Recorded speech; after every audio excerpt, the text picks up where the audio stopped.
Good morning, YouTube. This is Mike Morris, the Frustrated Farmer. So I thought I would start off this morning with taking you for a stroll into my pumpkin and potato patch. So this is an area that 7 years ago when we bought the property was nothing more than a location to burn brush. And I followed suit that first season. I burned all my yard waste here and then started throwing my vegetable scraps out here thinking, okay, this is going to be just a great compost pile. So lo and behold, come spring, I had a bunch of plants, had no idea what they were.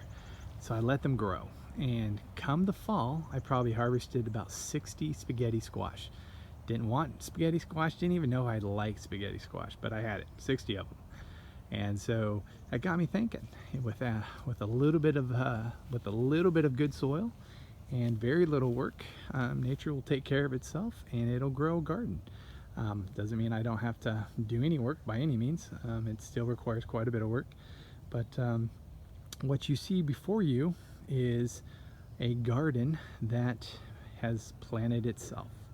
So in the fall, I did plant, as I harvested potatoes, I kind of did what if many of you watch the Back to Eden Garden method. You know, you take the best you have and you put one back in the ground. That's all I did. So here's some potatoes. They're self-started.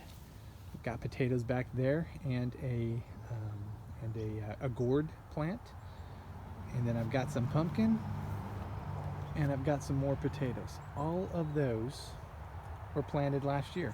I just cut off the vines of the pumpkin and they've come back. I put one back in the ground and they've come back, and then the nasturtiums as well. That's all from last year. Nothing has been planted by me this year. I've never watered this bed. It's mid-June, so it's doing great. And one of the reasons for that is I put so much work into the foundation. If the foundation is strong, the garden will be strong. Now, I say this because a lot of you are rolling your eyes right now. I can feel it. I can feel the searing gaze upon the back of my neck that's coming through the internet right now. And you think, Mike, yeah, you can put this down, but you still got to weed. You still have to water. Absolutely. You can never walk away from a garden. There's no such thing as a garden that doesn't require work. But let me show you what I've got. I am a huge fan of grass clippings. That's what I have. That's what I use. I live here on about a 1.25 acre kind of plot of land, so I get lots of grass clippings. And I actually take grass clippings from my neighbors because I use every ounce of it. So if I've got bare ground, I cover it. In the garden, that means it's usually going to be grass clippings because it's free. But look at this soil. This soil has had no amendments, no cow manure, no chicken manure. I haven't tilled it. I haven't done anything. This is all just years and years of breaking down yard debris and grass clippings. The worms love it, and that's the key, right? A lot of you that have not subscribed to the Back to Eden Garden method, again, it may not work for you, but the principle is sound. Now, that doesn't mean you can throw down 4 feet of grass clippings or plant in 6 inches of gravel or get a whole load of bark chips and start planting vegetables in that. You can't do that. It needs to be a surface layer. It's there to fertilize, it's there to nourish, it's there to keep the water from evaporating, so you can maybe water every 3 days versus every other day if you're living in Georgia and it's 100 degrees out there. This should help take away some of the chores. But that doesn't mean there's no work. Now, I know I just got done saying I've done nothing in this yard, and that's true. We're going to be selling our house, and I wanted to just keep my chores to a minimum, and I knew this would all come back because it's come back all the years before that. But I haven't done as much as I usually would do for this. I just wanted it to look pretty, look lush, look like a vegetable garden for prospective home buyers.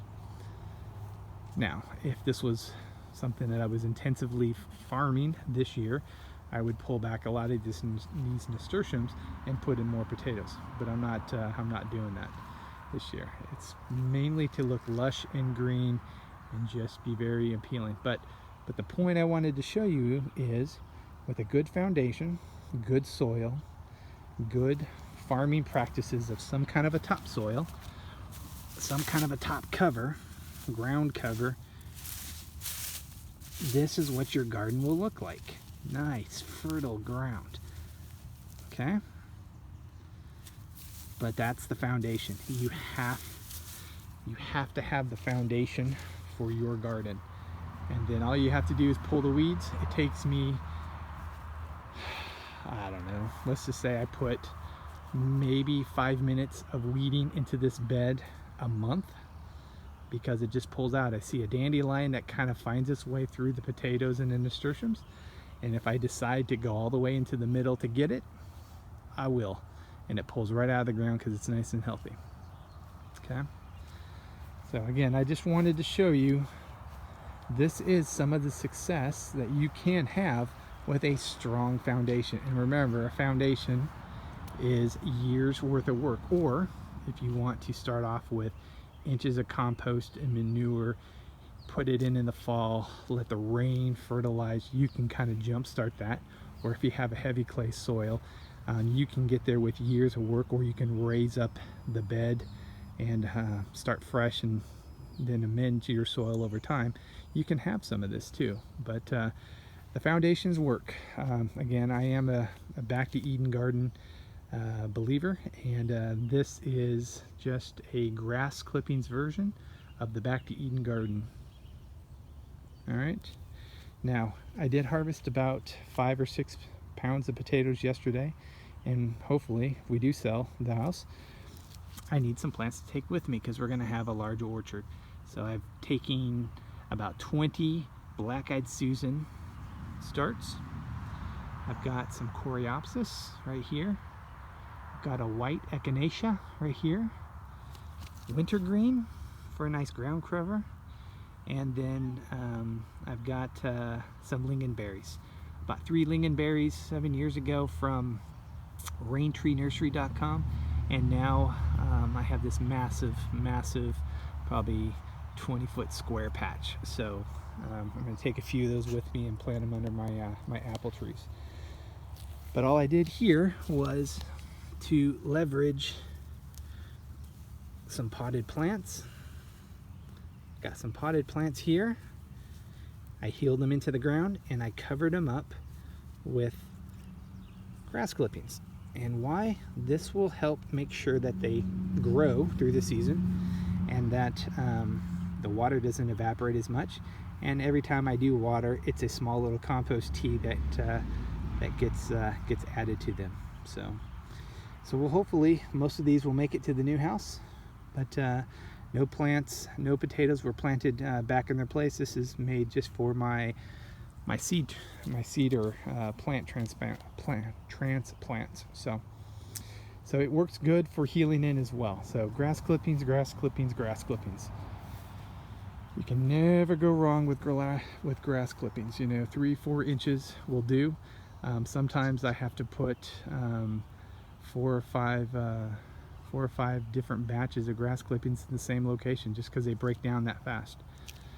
But if you do that, you shouldn't have to fertilize ever. So that's money saved. You may find some of the things you planted from the year before will come back. That's money and time saved if you know what you planted and that's what you want in the same spot. And hopefully, especially in areas where you have to be conscious of water, it should significantly reduce your water consumption. And you're reusing yard waste. And don't be afraid to ask your neighbors for some of their grass clippings, and that's what I've done. I've got one neighbor who gives me, you know, a lot of it, and I use it, and I continually use it, especially as it breaks down over time. Okay? And then the other good thing about it is it's a nice barrier for the grass. Before I started doing this, I used to spend hours and hours trying to keep the grass from encroaching. And then I started using grass clippings, and it creates a beautiful barrier. And I cannot tell you how many hours this has saved me. So again, that's how I started off using grass clippings. That I put them as a border defense around, and then I decided to fill all the spaces in. All right. Hopefully you found some of this useful. Grass clippings, grass clippings, grass clippings. That is the message of the day. Foundation for your soil.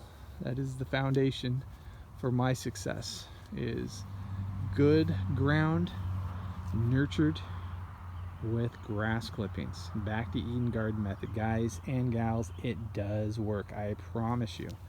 I promise you this does work. Okay? And here's an example. A beautiful pumpkin, potato, nasturtiums, all growing with little to no work this year. Okay? All right, you guys have a great morning. I'm Mike Morris. I am the Frustrated Farmer.